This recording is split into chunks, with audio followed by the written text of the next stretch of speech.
Everyone, welcome back to our channel কিশমিশ। আর একটা নতুন ব্লগ নিয়ে তোমাদের সামনে চলে এসেছি। তো আজকে সকালটা ব্যাকগ্রাউন্ডে দেখে বুঝতেই পারছো, পুরো মেঘলা ওয়েদার। কালকে সারা রাত বৃষ্টি হয়েছে, আজকেও সকাল থেকে পুরোপুরি বৃষ্টি হচ্ছে। এখন একটু ধরেছে আর কি। তো জানি না কী করে কি বেরোবো না বেরোবো। আমাদের তো এরিয়ার চারপাশে পুরো জল জমে গেছে। তো যাই হোক, তো আজকে ভিডিওটা দেখতে থাকো। সারাদিনে কী কী করছি না করছি জানি না, রেনি ওয়েদারে কী করবো।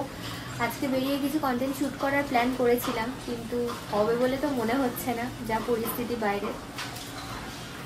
ইনফ্যাক্ট আমাদের শ্বশুরবাড়ির ওদিকে, তো সাউথ 24 পরগনা, ওদিকেও প্রচুর বৃষ্টি, বাজ পড়ছে। কালকে মামনি বলছিল ফোনেতে। তো এনিওয়ে সকালে চা করে দিয়েছে দিদি, তো চা খাচ্ছি এখন একটু। তারও আরেকজনকে দেখি কি করছে, ভুলছে মনে হয় তারা। ওই দেখো এসছে। Good morning. কি কেমন ওয়েদার বলো?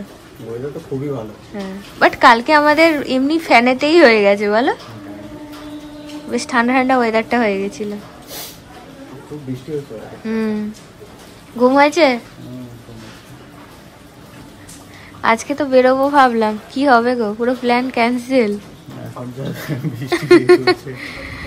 ভাবছিলাম দেখি দুপুরের দিকে যদি একটু কমে যায় তখন তাহলে বেরোবো। হ্যাঁ, আজকে ভেবেছিলাম কিছু ভালো কন্টেন্ট শুট করব, তাই না?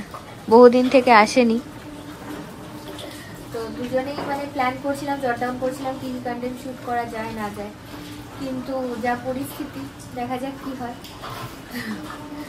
ব্লগটা দেখতে থাকো। তো যেমনটা তোমাদের বলছিলাম যে আজকে তো পুরো বাইরে রেনি ওয়েদার।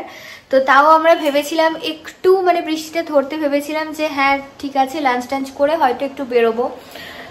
কয়েকটা জায়গা আমরা জট ডাউন করেছি, যেমনটা বললাম যে যাব পরপর ব্যাক টু ব্যাক গিয়ে কন্টেন্ট শ্যুট করে আসবো কলকাতার মধ্যেই। বাট এরকম কিছুই তো হলো না, প্ল্যান পুরো ভেস্তে গেল, চারপাশে পুরো জলে জলময়। তো আমাদের আজকে বাজারও সেরকম সবজি বাজার নেই বললে চলে, দুদিন থেকে সবজি বাজার করা হচ্ছে না আমাদের সেইভাবে। তো বাড়িতে শুধু সয়াবিন ছিল, তো সয়াবিন আলুর তরকারি, আর আজকে হয়েছে ডিম সেদ্ধ। বাট তাতে ওনার মন পোষাচ্ছে না, তো বলছে ধুর এইসব সয়াবিন আলুর তরকারি, বৃষ্টির দিন একটু জমিয়ে বিরিয়ানি খেতে ইচ্ছা করছে। আচ্ছা এখন বিরিয়ানি খেও না, রাত্রেবেলায় খাবে, দিদি রান্না করে গেছে, বলছে ওসব ঢাকা দিয়ে রেখে দাও, রাতে খাওয়া যাবে আর কি।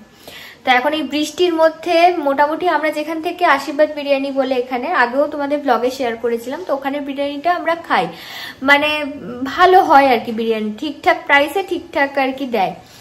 তো ওটাই আনতে গেছে। এবার যে জায়গাটায় দোকানটা না, সেখানে মোটামুটি ধরে নাও মানে পায়ের ওপর আর কি জল এরকম হয়ে গেছে, পায়ের মানে হাঁটুর একটু নিচ অব্দি জল পুরো। তো তাও গেছে আর কি, মানে এত তার বিরিয়ানি খাওয়ার ঝোঁক। তো এখন বেরিয়েছে, আমাকে ভিডিও কল করে দেখাচ্ছে যে দেখো কত জল। আমি যে কি করবো, আমি তো বারণ করে তো তুমি শুনবে না। তো এখনো আনতে গেছে, আমি ফটাফট করে এখন পেঁয়াজটা কাটি, কেটে এখন বিরিয়ানি নিয়ে আসবে। যেহেতু আমিও বললাম তাহলে বিরিয়ানি আনছো যখন আমারও নিয়ে এসো, তখন বিরিয়ানি হবে, খাওয়া দাওয়া হবে। তার জন্য আমি এখন শসা আর পেঁয়াজটা কাটবো। আর এই যে এখানে বেগুনি, এখানে সয়াবিন আলুর তরকারি, সব এখানে পড়ে। আর এখানে আই থিঙ্ক ডিম সেদ্ধ আছে, এই যে ডিম সেদ্ধ সব পড়ে। সব এখন আমি ফ্রিজে ঢোকাবো, পরে খাওয়া হবে। তো এই যে ওর বিরিয়ানি আনা এখানে ডান, সাথে আবার একটা কোল্ড ড্রিঙ্কসও নিয়ে এসছে। তো এবার আমি বাড়ি খাবারটা। কি গো কিরকম জল? বাবা রামতলায় ভালো জল জমে, এদিকে এসো দেখি। মাথা কেটে যাচ্ছে আমার, বলছি রামতলায় ভালো জল জমে গেছে। আর এত বৃষ্টি হচ্ছে সকাল থেকে, বিরিয়ানি এত ক্রেভিং করছে। নর্মাল ভাত তো রোজ খাই, একটু বিরিয়ানি হলেই ভালো। তো এইখানে এই যে দাঁড়াও, এখানে শসা পেঁয়াজ কাটা হয়ে গেছে, এখানে ডিম সেদ্ধ তো ছিলই আগের থেকে, ওটাই আমাদের হয়ে যাবে। আর এখানে এই বিরিয়ানিটার সাথে ডিম দেয় না, তো আলাদা করে ডিম সেদ্ধ ঘরেই করা আছে। তো এখন বিরিয়ানি খাওয়া হবে, বিরিয়ানি পার্টি নাকি একদম।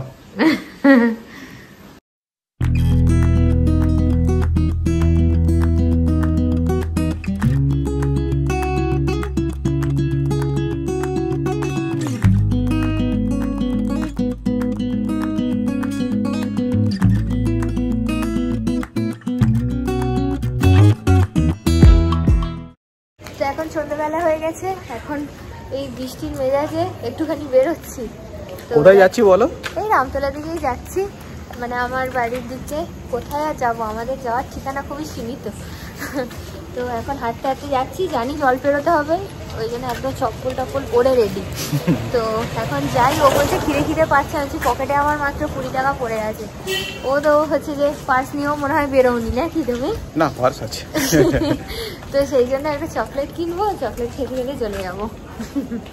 বাজার যেতে না যেতেই দেখি একদম পুরো 1 পা করে ভর্তি জল, বাট তার জন্য অসুবিধা কিছু নেই, টাটকা একদম সবজি পেয়ে গেছিলাম। যেহেতু সামনে ছিল রান্না পুজো, তার জন্য বাজারের কিন্তু একদমই মানে কমতি নেই, টাটকা সবজি পেয়ে গেছিলাম। তো ঝটপট নিয়ে নিলাম মোটামুটি 5-6 দিনের মতো।